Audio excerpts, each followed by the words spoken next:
बार बार इस्तिग़फ़ार ज़बान पर आना गुनाहों के मिटने का ज़रिया है। खामोशी में जिक्र करना फरिश्तों को लब्बैक कहने पर मजबूर करता है। दिल का आईना साफ हो तो तकदीर भी रोशन नजर आती है। दिल की सफाई चेहरे से नजर आती है। किसी जगह से अजीब आवाजें आना जिन्नात की मौजूदगी की अलामत है। ख्वाब में रोशनी देखना अल्लाह की तरफ से खुशखबरी है। बीमार होकर जल्दी ठीक हो जाना अल्लाह की रहमत है। परिंदों का सुबह सवेरे शोर करना रिस्क की तलाश का सबक देता है। जब हक पर रहते हुए तुम्हारी मुखालिफत हद से बढ़ जाए तो समझ लो अल्लाह ताला तुम्हें कोई बुलंद मकाम देने वाला है। बगैर मेहनत के किसी काम का आसान हो जाना अल्लाह की मदद की अलामत है। सोच का बोझ जिस्म उठा नहीं पाता। दिल में कुरान सुनने की ख्वाहिश पैदा होना हिदायत की निशानी है। जिस्म से ज्यादा बदबू आना ये उमूमन ज्यादा पसीना या सफाई की कमी अलामत हो सकती है। जब किसी को रिश्ता खत्म करना हो तो वो सबसे पहले अपनी जबान की मिठास खत्म करता है। हर बड़ा फैसला अकल से नहीं हिकमत से किया जाता है। वक्त पर सोना आधी बीमारियों का इलाज है। बार बार एक ही दुआ दिल में आना अल्लाह की तरफ से बुलाने की अलामत है। अचानक माली नुकसान होना आजमाइश या तंबीह है। ख्वाब में सांप देखना दुश्मन या हसद की अलामत है। बगैर वजह के आंसू आना दिल की नरमी और अल्लाह की तरफ रुजू की अलामत है। सोते वक्त मुंह से राल टपकना यह आमतौर पर गहरी नींद, थकन या मुंह से सांस लेने की अलामत होता है। जिस्म की जबान दर्द के जरिए बोलती है। घर में रोशनी का अच्छा इंतजाम सुकून का सबब बनता है। दिल में मां बाप का ख्याल आना दुआओं की कबूलियत की निशानी है। अचानक नींद का टूट जाना किसी दुआ के कबूल होने का इशारा हो सकता है।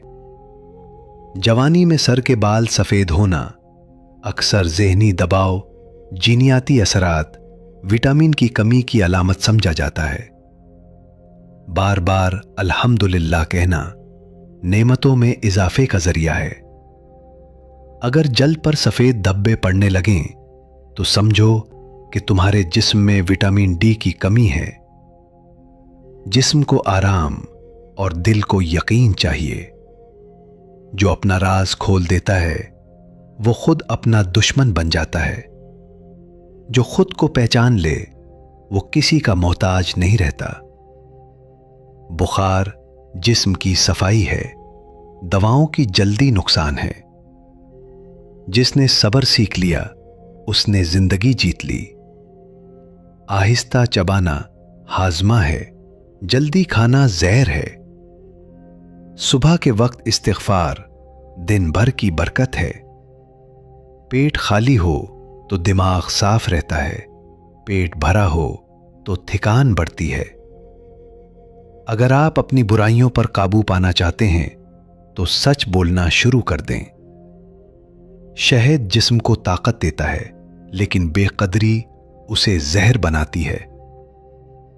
जल्दी सोना तंदुरुस्ती है, देर तक जागना कमजोरी है। नींद में अचानक झटका लगना यह आम तौर पर ज़हनी थकन, स्ट्रेस या आसाबी निज़ाम के आराम में खलल की अलामत होता है। बेमकसद सोच नींद चुरा लेती है। चलना हरकत है, बैठे रहना जवाल है। किसी के ऐब छुपा देना अपने गुनाह मिटा देता है। मां के पांव दबा देना किस्मत के दरवाजे खोल देता है। घर में मक्खियों का ज्यादा होना बेबरकती और गंदगी की निशानी है। जो औरत कम बोले वो दुनिया की बेहतरीन औरत होती है। जो औरत ज्यादा सनवरती हो वो मगरूर होती है। वुजू के बाद खामोश बैठना दिल को सुकून की चादर ओढ़ा देता है। हर नमाज के बाद मुस्कुराहट बांटना सदक़े की खुशबू फैला देता है। जो शख्स सच बोलने का आदी हो, उसका रोब दिलों में बैठ जाता है। घर में कुरान की तिलावत हो तो शैतान दाखिल नहीं होता। जो माँ बाप की खिदमत करता है, उसके रिस्क में वुसअत आती है। रात को नाखून काटने से तंगी आती है। जो सोने से पहले सूरह इखलास पढ़े, उसके गुनाह माफ होते हैं। फजर के बाद सोना रिस्क को कम कर देता है। जो मिस्कीन को खाना खिलाता है, उसकी उम्र बढ़ती है।